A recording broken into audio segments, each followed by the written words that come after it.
முடிஞ்சா ப்ளீஸ் என்னோட சேனலை சப்போர்ட் பண்ணுங்க. இந்த வீடியோவை கடைசி வரைக்கும் பாருங்க.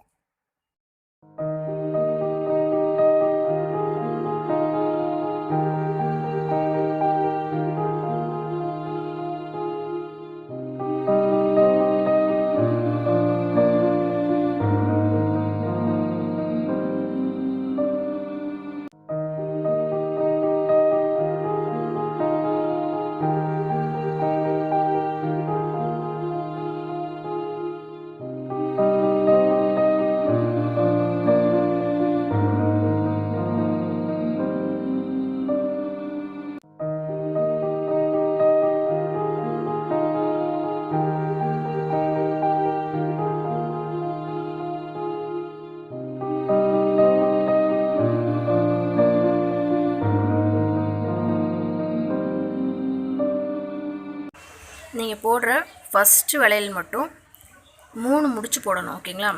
ஏன் அதுக்காக போடுறோன்னா ரொம்ப டைட்டாக இருக்கும். அப்போனா தான் மற்ற வளையல லூஸ் ஆக்காமல் அது உங்களுக்கு சப்போர்ட் பண்ணும். ஸோ ஃபஸ்ட்டு வளையலில் மட்டும் 3 முடிச்சு நல்லா டைட்டாக போட்டுருங்க. இப்படி நீங்கள் முடிச்சு போடுறதுனால அந்த வளையல் ஒருவேளை லூஸ் ஆனால் கூட உங்களுக்கு வந்து வளையல் கலண்டு வராமல் இருக்கிறதுக்கு இந்த முடிச்சு உங்களுக்கு சப்போர்ட்டிவாக இருக்கும். ஸோ முதல் வளையலில் கண்டிப்பாக 2 முடிச்சு போடுங்க. அதுக்கப்புறம் கடைசி வளையலையும் முடிச்சு போடுங்க. அப்போனா மட்டும்தான் உங்களுக்கு வளையல் மாலை வந்து நல்லா டைட்டாகவும் இருக்கும், லூஸ் ஆனாலும் உங்களுக்கு கலண்டு விழாமல் இருக்கும். ஸோ 2வது வளையலிருந்து நீங்கள் வைக்கும்போது 2 வளையலுக்கும் நடுவில் அந்த நூலை ஒரே ஒரு சுற்று மட்டும் சுற்றி வெளியே இழுத்தா போதும். ஓகேங்களா? இதில் வந்து முடிச்செல்லாம் நீங்கள் போட வேண்டாம். வெறும் உள்ளே விட்டு வெளியே இழுத்து வச்சு நெருக்கமாக வச்சிங்கனாலே அது நெருக்கமாகிடும்.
கோத்ததுக்கப்புறமா கடைசியாக முதல்ல நீங்கள் எப்படி அந்த முடிச்சு போட்டிங்களோ அதே மாதிரி முதல்ல தனியாக ஒரு 2 முடிச்சு போட்டுட்டு அதுக்கப்புறம் வளையலோடு சேர்த்து ஒரு முடிச்சு போடணும்.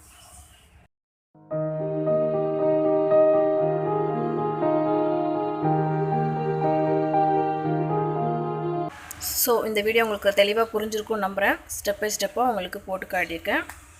இதே மாதிரி நீங்கள் வளையல் மாலை ஈஸியாக பண்ணிக்கலாம். ஓகேங்களா? அண்ட் என்னோடய சேனலில் பியூட்டி டிப்ஸ், ஹெல்த்தி டிப்ஸ், செடி வளர்க்குறீங்க அப்படின்னா அதுக்கான டிப்ஸ் கூட போட்டுட்ருக்கேன். ஸோ என்னோடய சேனலை ஃபாலோ பண்ண மறந்துடாதீங்க. அண்ட் இந்த வீடியோ உங்களுக்கு பிடிச்சிருச்சுன்னா லைக் பண்ணவும் மறந்துடாதீங்க. அண்ட் என்னோடய சேனலை சப்ஸ்கிரைப் பண்ண மறந்துடாதீங்க. ஸோ கடைசி வரைக்கும் இந்த வீடியோவை பார்த்ததுக்கு ரொம்ப ரொம்ப நன்றி. தேங்க்யூ.